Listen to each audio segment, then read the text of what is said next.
The city was alive, pulsing with the relentless energy of millions of lives colliding, intertwining, and diverging. Each towering building seemed to stretch higher than the last, clawing at the gray winter sky, while below, the streets churned with a different kind of chaos. Bustling commuters, echoing car horns, and the occasional shout from a street vendor hawking roasted chestnuts. Amid this urban orchestra, Claire wandered, her shoulders hunched against the biting wind that seemed to slip through every crack in her threadbare coat. She had been on the streets for nearly a year, but the cold always felt new. At 29, she hadn't imagined life would look like this. A scavenger hunt for warmth, food, and hope. Not long ago, Claire had been an aspiring writer with a tiny Brooklyn apartment and a head full of ideas. She had spent nights hunched over her desk, her laptop glowing faintly, crafting stories she hoped would one day find their way into the world. But when her publishing internship ended and a string of layoffs followed, she found herself caught in a downward spiral of unpaid bills and mounting debts. Tonight, she moved with a purpose. Rumor had it the Salvation Community Kitchen on 34th Street had extra blankets to give out. She hadn't eaten much in the last 2 days, but warmth took precedence over food when the temperature dropped below freezing. She passed shuttered stores, glowing high-rises, and throngs of people bundled in coats that cost more than she had seen in months. A sleek black car rolled to a stop a few feet away, its tinted windows glinting under the streetlights. Claire didn't glance up. It was the kind of car that screamed money, the kind that would carry someone who didn't give a second thought to people like her. She kept walking, her breath fogging in the cold, unaware of the man who sat behind the tinted glass. Elliot Carter was a name that meant power. At just 36, he had made his first billion through a revolutionary AI algorithm that now powered everything from retail to finance. To the world, he was a genius entrepreneur with a Midas touch. To himself, he was a man drowning in his own success. Tonight, he sat in the back seat of his car, staring at a small, intricately carved wooden box in his hands. The box was a family heirloom, passed down through generations of Carters. It had been given to him by his father years ago, just before he passed away. "Keep this close," his father had said. "It will guide you." For years, Elliot had taken those words seriously. He had used the box to hold small, personal treasures, things that mattered to him when little else did. But tonight, it felt different. Lately, the box had started to feel like a burden, a reminder of a legacy he wasn't sure he wanted to carry anymore. The argument with his fiancée earlier that evening hadn't helped. Eloise had accused him of being distant, distracted, and too absorbed in his empire to care about their life together. She wasn't wrong, but Elliot didn't know how to fix it. His world was a web of deals, expectations, and relentless competition. There was no room for softness, for mistakes, for pause. The car came to a stop at an unremarkable alley just off 7th Avenue. "Wait here," Elliot told his driver, stepping out into the freezing night. He carried the box to a row of dumpsters that lined the alley, his breath visible in the air. He stared at it for a long moment, the carved patterns catching the faint glow of a nearby streetlight. Then, without ceremony, he tossed it into one of the dumpsters. The hollow thud as it landed echoed faintly in the quiet. Elliot turned on his heel and headed back to the car, his hands shoved deep into his pockets. Back in the alley, the box sat amidst the trash, a curious artifact discarded in a city that thrived on forgetting. Meanwhile, Claire made it to the community kitchen just as they were locking up for the night. She knocked on the frosted glass door, her knuckles nearly numb from the cold. A volunteer opened it a crack, his face apologetic. "Sorry, miss. We're out of blankets," he said. "But we'll have more supplies tomorrow morning if you come back early." Claire nodded, her throat tight with disappointment. "Thank you anyway," she murmured, turning back toward the street. She didn't head toward any specific destination. She rarely did these days. She just walked, her thoughts circling back to how much she had lost and how much farther she could fall. The city's skyline loomed ahead, its glittering lights a sharp contrast to the darkness she carried.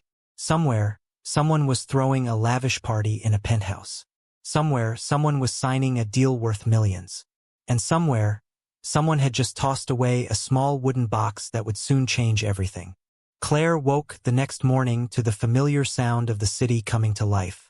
The murmur of engines, the hiss of a bus's brakes, and the far-off rumble of construction echoed through the air. She sat up slowly, the stiffness in her joints a constant reminder of nights spent on cold benches or beneath makeshift shelters. Her coat was barely enough against the chill that still clung to the early hours of the day. Digging into her backpack, she pulled out a bruised apple, her only food for now. She ate it slowly, savoring each bite as though it might last longer if she took her time. She wasn't sure what the day would bring, but she had a plan. Find a job, even something temporary, anything that could buy her a meal or secure her a spot in the overcrowded shelters. With her resolve set, Claire made her way to a stretch of 34th Street known for its coffee shops, small restaurants, and boutiques. It was a part of the city where businesses were always bustling, and Claire had learned that turnover in service jobs was high. If luck was on her side, someone might give her a chance. Her first stop was a cafe that smelled of freshly brewed coffee and warm pastries. The barista at the counter, a young woman with purple streaks in her hair, smiled politely when Claire asked if they were hiring. "We're fully staffed, but thanks for asking," the barista said, her tone kind but final. Claire thanked her and moved on, checking every shop along the block. But each time, she was met with variations of the same response. "We're not hiring?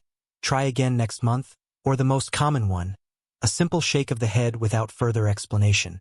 By noon, Claire was exhausted and discouraged. Her feet ached from walking, and the cold wind whipped against her face as if mocking her efforts. She passed a few people on the street who avoided meeting her eyes, their gazes fixed on their phones or the ground. It was then that she noticed a small bistro tucked into a side street. Its glass door had a handwritten sign taped to it. "Help wanted, apply inside." Claire's heart lifted slightly as she pushed the door open, a tiny bell jingling to announce her arrival. Inside, the bistro was warm and inviting. Wooden tables and chairs filled the small space, and the air smelled of roasted tomatoes and herbs. A man in his mid-40s stood behind the counter, wiping a cutting board. His apron was splattered with flour, and he looked up with a tired but friendly smile as Claire approached. "Hi, are you still hiring?" she asked, her voice steady but tinged with hope. The man nodded. "We are. You have any experience working in kitchens?" Claire hesitated for only a moment. "I've worked in customer service and I'm a fast learner. I can do whatever's needed." The man studied her for a moment, his eyes scanning her worn coat and scuffed boots. Claire felt the weight of his scrutiny and braced herself for rejection. But to her surprise, he nodded. "All right, you can help with prepping today, and if it works out, we'll talk about something more permanent." "Sound good. Thank you." "Yes, that sounds perfect," Claire said, her relief evident. He handed her an apron, and she got to work chopping vegetables, cleaning dishes, and assembling salads under his instructions. Her hands moved with precision, the rhythm of work soothing her frayed nerves. Hours passed quickly, and by the time the lunch rush had ended, Claire was bone-tired but grateful. The bistro owner, who introduced himself as Marco, handed her a sandwich and a bottle of water as payment for the day's work. "I'll need more help tomorrow if you're available," Marco said, his tone gruff but kind. "I'll be here," Claire promised. With food in her hands and a sliver of hope in her heart, she left the bistro as the sun began to dip behind the buildings. Her backpack was heavier with the sandwich and water, but she welcomed the weight. As she walked toward the quieter part of the city where she usually rested, Claire's thoughts wandered to her former life. She had never imagined that her world would unravel so quickly, that a single year could strip away everything she had built. She used to think of herself as unstoppable, someone who could weather any storm. But life had a way of humbling even the strongest among them. Just as she turned down an alley shortcut to avoid the heavier foot traffic on the main road, a flicker of movement caught her eye. A man in a gray coat stood near a row of dumpsters, his hands stuffed into his pockets as he glanced around nervously. Curious, Claire slowed her pace, keeping her distance as she observed him. The man reached into one of the dumpsters and rummaged around before pulling out a plastic bag filled with old books. He tucked the bag under his arm and disappeared down the alley without a word. Claire frowned, a strange sense of unease settling in her chest. She had seen scavengers before, people like her surviving however they could, but there was something odd about the man's behavior. The way he had looked around, almost as if he didn't want to be seen, made her wonder what he was really after. As she continued walking, the scene stuck with her. She couldn't shake the feeling that the alley held something more than discarded garbage. But it wasn't her business, she told herself. She had enough on her plate without worrying about mysteries in dumpsters. For now, her focus was simple. Get through tonight, work hard tomorrow, and hope that Marco's Bistro could be the start of something better. This small spark of hope, however faint, was enough to guide her through the cold evening. Somewhere in the city, hidden among the trash, a wooden box waited to be found. A box that would soon connect Claire's path to a world she had only glimpsed from a distance. The city was quieter than usual that evening, muffled by a heavy gray sky that promised snow. Claire walked the same streets she had come to know intimately over the past year, her eyes scanning the ground instinctively for anything useful. A lost coin, discarded clothing, even a half-eaten sandwich. Survival had taught her to see value where others saw waste. Her day at the bistro had gone well. Marco seemed to trust her more, assigning her tasks without hovering as much as he had on the first day. Claire worked hard, knowing how rare it was for someone in her position to be given a second chance. When Marco handed her a sandwich again at the end of her shift, he included a small bag of leftover breadsticks. "Don't make me regret it," he grumbled with a smirk. But Claire could see the kindness behind his stern expression. She had tucked the breadsticks carefully into her backpack, grateful for even the smallest act of generosity. Now, as she headed back toward the quieter alleys where she usually rested, her thoughts drifted to the strange man she'd seen rummaging through the dumpsters the night before. There had been something unsettling about him, not his appearance, but his urgency. Curiosity tugged at her as she rounded the corner into the same alley. It was empty now, the dumpsters sitting like silent sentinels under the dim glow of a flickering streetlight.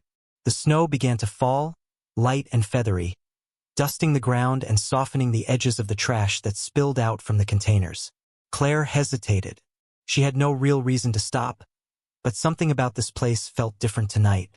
Perhaps it was her own restless mind searching for distractions, or perhaps it was the memory of the man's furtive glances. Either way, her feet slowed, and before she knew it, she was standing in front of the dumpster where he had been digging. The smell hit her first, a pungent mix of rotting food and damp cardboard. Wrinkling her nose, she peered into the container, her eyes adjusting to the shadows. Most of it was garbage, torn plastic bags, crushed cans, and soggy takeout containers. But then her gaze landed on something unusual. A wooden box, partially obscured by a pile of crumpled newspapers. It was beautiful even in the dim light. The polished mahogany surface gleamed faintly, its edges adorned with intricate carvings that seemed out of place among the trash. Claire's breath caught in her throat as she reached for it, her fingers brushing against the smooth wood. It felt solid and heavy, not at all like something that belonged in a dumpster. She pulled the box free, wiping away bits of grime with the sleeve of her coat. A brass clasp held it shut, its delicate mechanism tarnished with age. Claire's heart raced as she turned it over in her hands. Who would throw away something like this? It looked valuable, like an antique or a keepsake passed down through generations. Her first instinct was to leave it. Whatever the box contained, it wasn't hers to take. But another part of her, a part that had learned to seize opportunity whenever it presented itself, urged her to keep it. Maybe it was just an old trinket with no real value. Or maybe, just maybe, it could be worth something. Claire glanced around the alley, her breath visible in the cold air. No one was watching. The box was hers, at least for now. She tucked it carefully into her backpack, burying it beneath her scarf and breadsticks, and hurried out of the alley. Back at her makeshift shelter, a narrow alcove beneath an abandoned overpass, Claire set her backpack down and pulled out the box. The snow was falling heavier now, the flakes catching in her hair as she examined it more closely. The carvings on the surface were intricate, forming patterns that seemed almost deliberate, like they were meant to tell a story. The brass clasp clicked softly as she opened it, revealing the contents inside. Claire's breath caught again. The box wasn't filled with trinkets or jewelry, as she had half expected. Instead, it contained a stack of aged envelopes tied together with a thin ribbon, their edges yellowed with time. Beneath them lay a small leather-bound notebook and what appeared to be a folded document. Her hands trembled as she picked up the envelopes, their weight surprisingly heavy for something so small. The faint scent of old paper wafted up, mingling with the cold night air. The first envelope was unmarked, but when Claire turned it over, she noticed an elegant wax seal, partially broken. She hesitated. These weren't her letters to read. Whoever had thrown the box away clearly didn't want it anymore. But opening the envelope felt like crossing a line she wasn't sure she should cross. But curiosity got the better of her. Carefully, she broke the seal the rest of the way and pulled out a sheet of folded paper. The handwriting was neat and precise, written in dark ink that had faded slightly over time. The letter began with a name. To my son, Ethan. Claire's heart skipped a beat. This wasn't just a discarded box. It was someone's history, someone's legacy. She read on, her eyes scanning the words quickly. If you're reading this, it means I'm gone. There are things I should have told you while I was alive, but time slipped away from me. Inside this box, you'll find the truth about our family, our mistakes, our triumphs, and the responsibilities that now rest on your shoulders. The letter trailed off into details Claire couldn't fully comprehend, referencing events and people she didn't know. But one thing was clear. This box was important. It carried the weight of someone's past, and whoever had owned it, Ethan, had decided to cast it away. Claire set the letter down, her mind racing. She looked at the notebook and the other envelopes, knowing they probably held even more secrets. But as much as she wanted to dive deeper, exhaustion began to take its toll. She closed the box and placed it back in her backpack, pulling her coat tighter around herself as she leaned against the wall. Snow continued to fall, blanketing the city in white. She didn't know why the box had been thrown away or why it had ended up in her hands, but something about it felt significant, as if it had found her for a reason. Morning came quietly, the city wrapped in a thick layer of fresh snow. Claire woke to the faint light filtering through the gaps in the overpass above her, the wooden box weighing heavy on her mind. She had barely slept, tossing and turning with questions she couldn't answer. Who was Ethan? Why had he thrown the box away? And what kind of truth did those letters hold? She sat up, brushing the snowflakes off her coat, and pulled the box from her backpack. The smooth surface felt colder now, its intricate carvings almost glowing in the pale light of dawn. The first letter had mentioned responsibilities and truths, but Claire had been too tired to process it fully. Today, she was determined to find out more. She found a quiet spot in a nearby park, away from the usual foot traffic. The benches were damp from the melting snow, but she didn't care. Pulling her coat tightly around her, Claire opened the box once more. The aged envelopes stared back at her, their worn edges inviting her into a world she wasn't sure she belonged in. She picked up the notebook this time, its leather cover cracked but sturdy. As she opened it, the first page revealed a simple inscription. For Ethan, to understand where you came from is to know where you're going. The handwriting was the same as the letter, elegant, deliberate, and full of purpose. The notebook wasn't a journal, as Claire had expected. Instead, it seemed to be a collection of records, sketches, and cryptic notes.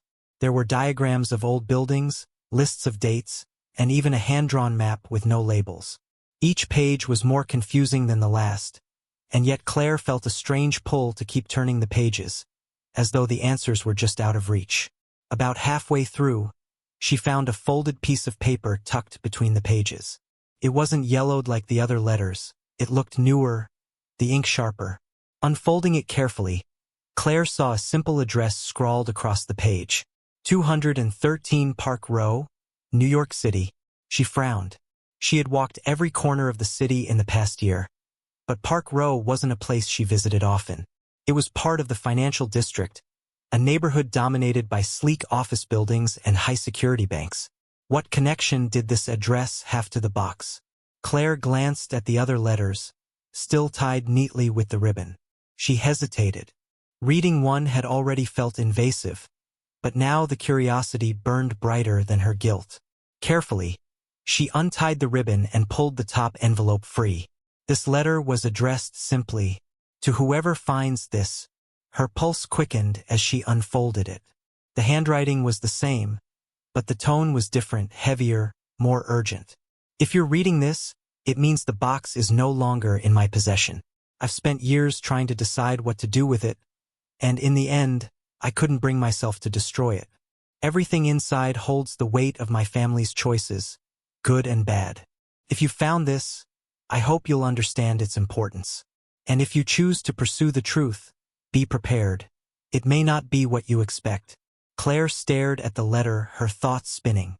Why would someone write this? It was as if the writer knew they were throwing the box away but couldn't bear to let it go completely. It wasn't just a keepsake. It was a burden, something they wanted to leave behind but couldn't destroy. Her fingers tightened around the letter as she glanced back at the address. If she went there, would she find answers? Or was she walking into something far bigger than she realized? She closed the box and stuffed it back into her backpack, her decision already made. She couldn't ignore the pull of the mystery, not when it felt like fate had placed the box in her hands. The journey to Park Row wasn't easy. The biting cold slowed her down, and the streets were slick with slush that seeped into her worn boots. She passed crowds of office workers in tailored coats and polished shoes, their lives so far removed from her own that she felt invisible among them.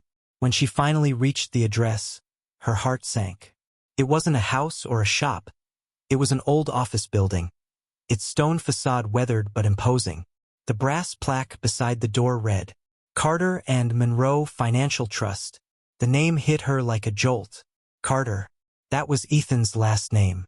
She was sure of it. The letter had mentioned family responsibilities, and now, standing in front of this building, it all felt connected. But what was she supposed to do now? She couldn't just walk in and announce that she had found a box in the trash. They'd think she was crazy, or worse, that she was trying to scam them. As she stood there, shivering in the cold, a man in a gray suit exited the building. He looked to be in his late 50s, with a thick coat and a leather briefcase in hand. He paused when he saw her, his sharp blue eyes narrowing slightly. "Can I help you?" he asked, his tone polite but guarded. Claire hesitated, her mouth dry. The box was still in her backpack, its weight heavier than ever. She opened her mouth to speak but stopped herself. What could she even say? "No, I'm just—" She trailed off, taking a step back. "Sorry to bother you." The man nodded slowly, his eyes lingering on her for a moment longer before he continued down the sidewalk. Claire let out a shaky breath, her mind racing. The answers were inside that building, she was sure of it. But she wasn't ready to face them yet. Instead, she found a quiet corner nearby and sat down, her backpack clutched tightly to her chest. She needed a plan, a way to approach this without getting dismissed or worse. As the city buzzed around her, Claire realized that the box had brought her to the edge of something big. The question was, did she have the courage to step inside? Claire sat on the cold steps of a small cafe across from the Carter and Monroe Financial Trust building. Her breath came out in soft clouds as she clutched her backpack, the box inside feeling heavier than ever. The imposing structure loomed over the street, its tall windows reflecting the busy world around it. People passed her without a second glance, just another invisible figure in a city of millions. She had spent hours circling the block, debating her next move. The name Carter on the building's plaque confirmed her suspicion that Ethan, the mysterious recipient of the letters, was tied to this place. But how was she supposed to approach this? She couldn't just walk in and say, "I found this in the trash." The polished executives inside would laugh her out of the building, or worse, call the cops. For now, she needed time to think. Pulling out the box once more, Claire placed it carefully on her lap. She flipped the clasp open and removed the leather notebook, the faded letters, and the folded document she hadn't yet dared to unfold. The notebook offered no clear answers, just scattered notes, diagrams, and cryptic phrases. But perhaps the document could shed light on the tangled mystery she had stumbled into. Unfolding it, she found what appeared to be an official deed. The bold header read, "Transfer of ownership. Carter Estate, Blackwell Property." The name didn't mean much to her, but the date at the bottom did. It was only 3 years old. This wasn't some ancient artifact lost to history. It was part of Ethan Carter's present, tied to the legacy he seemed so desperate to abandon. Curiosity burned hotter in her chest. The letter she had read had warned about family truths and responsibilities. Was this Blackwell property part of the burden? She leaned closer to study the details of the deed, noting an address scrawled in the fine print, Blackwell, upstate New York. Her thoughts were interrupted by the sharp chirp of a nearby car alarm. Startled, Claire quickly folded the deed and tucked it back into the box. She couldn't linger here much longer. Her presence near the building was bound to draw attention eventually. She zipped her backpack shut and rose to her feet, her legs stiff from sitting in the cold. As much as she wanted answers, barging into the financial trust wasn't the way to get them. If the address on the deed led to a property tied to Ethan's family, perhaps it held more clues. Her next step became clear. She needed to go to Blackwell. The journey wasn't an easy one. Claire scraped together what little money she had left, enough for a cheap bus ticket out of the city. The ride was long, the cold creeping through the rattling windows of the old bus. She hugged her backpack to her chest, the box inside her constant companion. By the time the bus pulled into the small town of Blackwell, it was late afternoon. Snow blanketed the ground, muffling the sounds of the sleepy town. Claire stepped off the bus, her breath catching as she took in the quiet streets and quaint buildings. It was a world apart from the chaos of New York City. The address on the deed led her to the outskirts of town, where the houses grew farther apart and the trees loomed taller. Claire trudged through the snow, her boots slipping occasionally on the icy road. She passed a few locals who gave her curious looks but didn't stop to ask questions. Finally, she reached the property. The estate was nothing like she had imagined. It wasn't a grand mansion or a stately home. It was a sprawling piece of land dotted with dilapidated buildings. An old barn leaned precariously to one side, and a stone house sat at the center, its windows boarded up. The whole place felt abandoned, swallowed by time and neglect. Claire hesitated at the edge of the driveway, unsure of what to do next. The property seemed deserted, but she couldn't shake the feeling that someone, or something, was watching her. Clutching her backpack tightly, she stepped onto the property, the crunch of snow beneath her boots breaking the eerie silence. She approached the stone house first, peering through the cracks in the boards covering the windows. Inside, she saw nothing but darkness. The door, however, was unlocked. Pushing it open slowly, Claire stepped inside, her heart pounding in her chest. The air was thick with dust and the faint scent of mildew. Sunlight filtered through the gaps in the boards, casting slanted beams of light across the empty room. It was clear no one had lived here in years, but the house didn't feel entirely abandoned. There were signs of recent activity. A chair pulled close to the fireplace, a stack of old newspapers on the floor, and a faint imprint on the dust-covered table, as though something heavy had been placed there and removed. Her instincts told her to leave, but her curiosity urged her deeper into the house. She moved cautiously through the rooms, her footsteps barely audible on the creaking floorboards. In what appeared to be the study, she found a desk covered in faded papers and an old oil lamp. One of the papers caught her eye. It was a letter, handwritten in the same neat script as the ones in the box. "Ethan, I know you don't want this property, but it's your responsibility now. The Blackwell estate has been in our family for generations, and while it may not seem valuable to you, it holds secrets you'll need to understand. I hope you'll find the strength to face them. It's more than land. It's a piece of who we are." The letter wasn't signed, but Claire felt a chill run through her. This place wasn't just a forgotten estate. It was the key to everything the box represented. As she stood there, trying to piece together the puzzle, a noise from outside made her freeze. Footsteps crunched in the snow, slow and deliberate. Someone was coming. Claire's heart leapt into her throat as she stuffed the letter into her pocket and backed away from the desk. She glanced around the room, searching for a place to hide.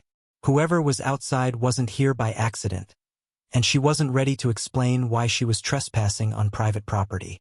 She slipped behind an old bookshelf just as the front door creaked open. Claire pressed herself against the back of the bookshelf, her breath shallow as the sound of boots echoed through the stone house.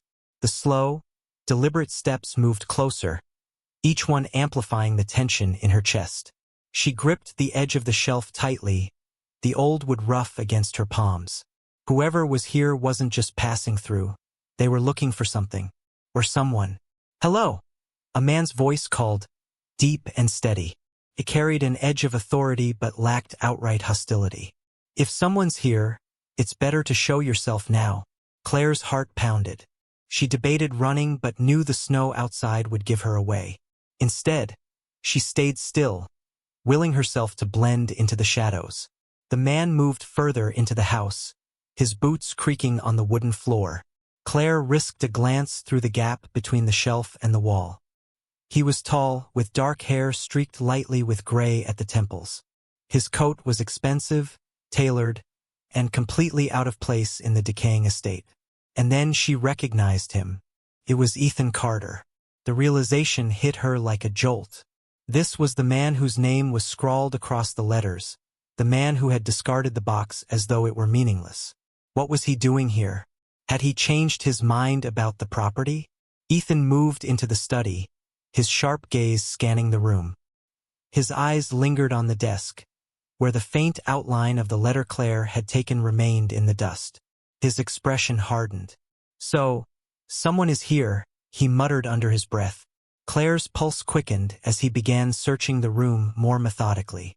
It was only a matter of time before he found her.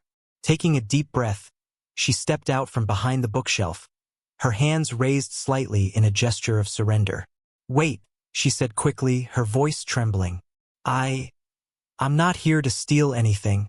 Ethan spun toward her, his eyes narrowing as he took her in. "Who are you?" he demanded, his tone sharp. "I found something," Claire stammered. "Something that belongs to you." For a moment, confusion crossed his face, but it was quickly replaced by suspicion. "What are you talking about?" Claire slowly unzipped her backpack and pulled out the wooden box. She held it out to him, her hands trembling. I found it in a dumpster in the city." Ethan's eyes widened slightly as he stared at the box, recognition flashing across his face. He didn't take it immediately, instead looking at her as though trying to read her intentions. "You went through it?" he asked, his voice quieter now but still guarded. "Yes," Claire admitted. "I didn't mean to invade your privacy, but I wanted to understand why someone would throw this away. And then I found the letters." Ethan sighed, running a hand through his hair as he finally took the box from her. He opened it, his expression softening as he saw the contents untouched except for the letter Claire had removed. He sat down heavily in the chair by the desk, the weight of the past seemingly pressing down on him. "This box," he began, his voice distant. "It's been in my family for generations. My father gave it to me before he died. He told me it carried our legacy, but all I ever saw in it was a burden." Claire hesitated before speaking. "The letters, they talk about responsibility, about the property. I came here because I thought maybe it would help me understand why you abandoned it." Ethan glanced up at her, his expression conflicted. "You don't understand. This place represents everything I wanted to escape. Expectations, traditions, a family name that people respect, but only because of what they can gain from it. When my father died, I thought I could leave it all behind. Focus on my work. Build something for myself." "And did you?" Claire asked softly. For a moment, Ethan didn't answer. He looked around the room, his gaze lingering on the faded walls and the dusty furniture. "I thought I did, but no matter how far I went, this place and everything it stands for followed me. That's why I got rid of the box. I thought if I let it go, I could finally move on."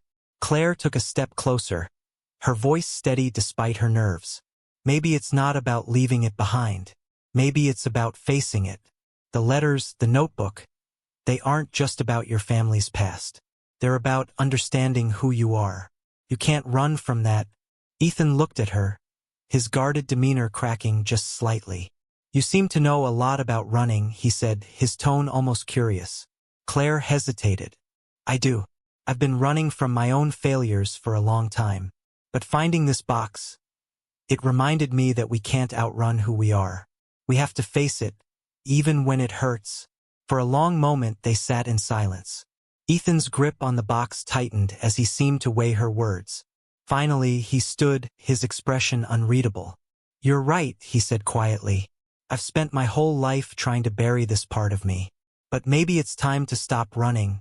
Claire watched as he walked to the desk and placed the box down gently. When he turned back to her, his gaze was softer. "You didn't have to bring this here. Most people would have kept it or sold it."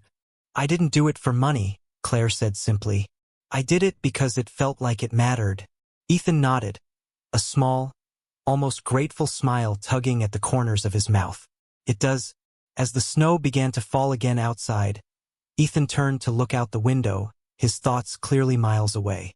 Claire stood silently, unsure of what to say next. "Stay," Ethan said suddenly, turning back to her. "What?" "Stay here," he repeated. "You've come this far. I think we might have more to learn about this place. And maybe about each other." For the first time in a long while, Claire felt something she hadn't felt in years. A flicker of hope.